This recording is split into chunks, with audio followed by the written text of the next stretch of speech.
بسم اللہ الرحمن الرحیم۔ السلام علیکم ورحمۃ اللہ وبرکاتہ۔ آپ دیکھ رہے ہیں ہمارا چینل اردو حکایات۔ آج کی اس ویڈیو میں ہم طوطے کی کہانی بیان کرنے جا رہے ہیں۔ آپ سب سے درخواست ہے کہ اس ویڈیو کو دیکھنے سے پہلے ہمارے اس چینل کو لائک اور سبسکرائب کر دیں تاکہ ہمارے نوٹیفیکیشن بر وقت آپ تک پہنچ سکیں۔ ایک دکاندار تھا۔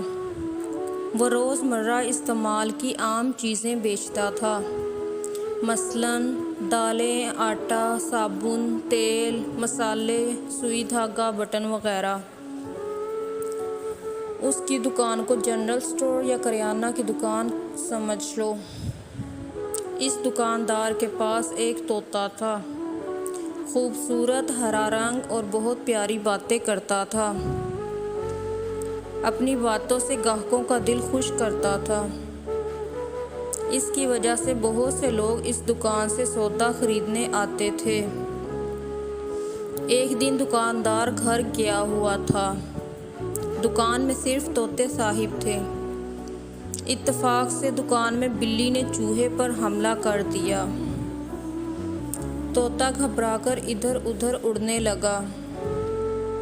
جہاں پر دکان کا مالک بیٹھتا تھا وہاں پر بادام کے تیل کی شیشیاں رکھی ہوئی تھی۔ اس ہنگامے میں وہ شیشیاں گر کر ٹوٹ گئیں۔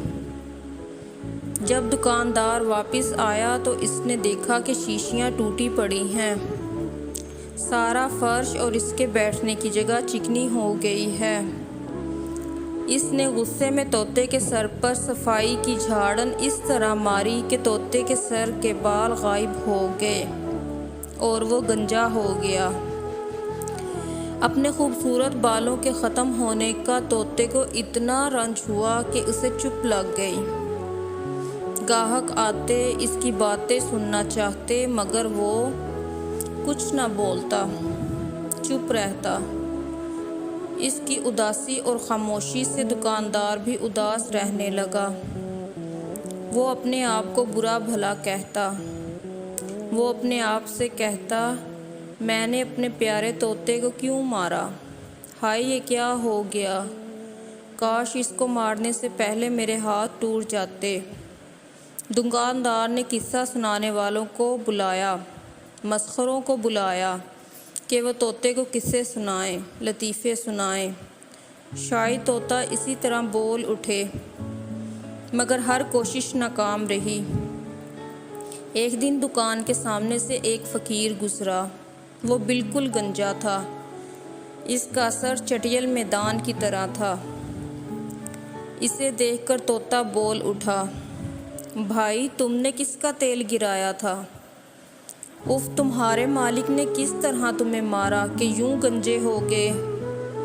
اپنے طوطے کو بولتا دیکھ کر دکاندار کی خوشی کی انتہا نہ رہی۔ اس نے گنجے فقیر کو بہت سے روپے دیے، اپنے طوطے کو اچھے اچھے پھل کھلائے اور پھر کبھی اپنے طوطے پر غصہ نہیں کیا۔